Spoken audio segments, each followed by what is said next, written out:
একজন শাশুড়ির কাছে যখন একটি মেয়ে আসে বউ হয়ে, তখন আসলে কি এক্সপেকটেশন নিয়ে আসে সেভাবে আমি আমার মায়ের কাছে যাচ্ছি, আরেকটি মা পাচ্ছি। এও মা বুঝি আমাকে আগলে রাখবে, সেভাবে অবশ্যই আগলে রাখে, কিন্তু কিছু অ্যাটিটিউড, কিছু ব্যবহার সবকিছু মিলে কেন জানি একটু মেঘ এসে যায়। সো সেক্ষেত্রে মেন সমস্যাটি কোথায়? বউ শাশুড়ি কার আসলে সমস্যা? মেন সমস্যা হচ্ছে প্রথমে আসে শাশুড়ি, যিনি তিনি তো আসলে মা, আর তার সন্তান খুব আদরের সন্তান, যে সন্তানের জন্য তো মা আগুনও ঝাঁপ দিয়ে দিতে পারে।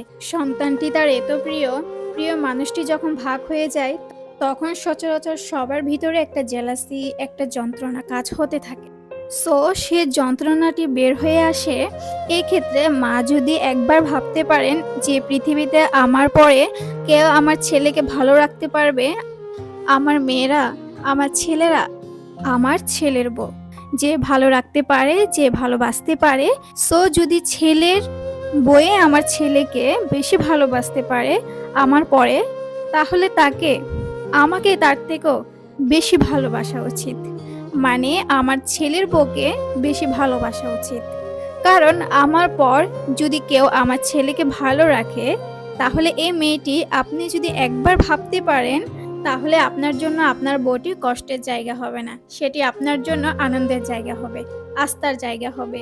আর সেটি না ভীষণভাবে দরকার এই ছেলেটির জন্য, এই পরিবারের জন্য। ওই মেয়েটি কিন্তু দরকার।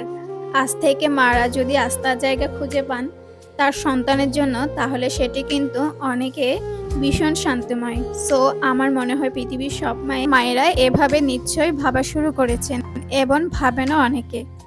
কথাটি আমার নিজের নয়, মোবাইল স্ক্রল করতে করতে একজন আপুর মুখে এই কথাগুলো শুনেছিলাম, আমার কাছে খুব ভালো লেগেছিল, তাই ওনার কথাগুলো আমি নিজের ভয়েসে আপনাদের সাথে শেয়ার করেছি। কেমন লেগেছে অবশ্যই কমেন্টে জানাবেন।